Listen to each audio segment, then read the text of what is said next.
ദൈവത്തിൻ്റെ ഏറ്റവും പ്രിയമുള്ളവരെ, അവിടുത്തെ സമാധാനം ഞാൻ ആശംസിക്കുന്നു. ഇന്ന് കർത്താവ് നമുക്ക് നൽകുന്ന ദൂത് റോമ 12:5. അതുപോലെ നാം പലരാണെങ്കിലും ക്രിസ്തുവിൽ ഏക ശരീരമാണ്, എല്ലാവരും പരസ്പരം ബന്ധപ്പെട്ട അവയവങ്ങളുമാണ്. ഈ ഒരു ചിന്തയും ഓർമ്മയും എല്ലാ കാര്യങ്ങളിലും നമുക്ക് വേണം. നാം പലരാണ്, പക്ഷേ ദൈവത്തിൽ ഒന്നാണ്.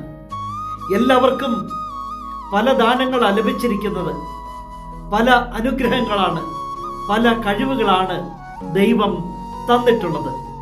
അപ്പോഴും ദൈവത്തിൽ നാം ഒന്നാണ്. ഒരാൾക്ക് കഴിവ് കുറഞ്ഞവനെന്നോ കഴിവ് കൂടിയവനെന്നോ എന്നില്ല.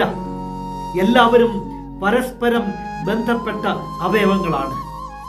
ആരെയും മാറ്റി നിർത്തരുത്. എല്ലാവരെയും ചേർത്ത് പിടിക്കണം, എങ്കിലേ പൂർണ്ണമാകൂ.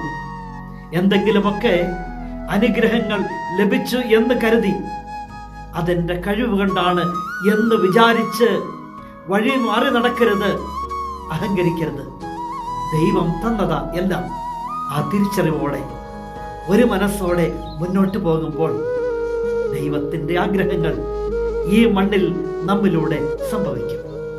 നാം പലരാണെങ്കിലും ക്രിസ്തുവിൽ ഏക ശരീരമാണ്.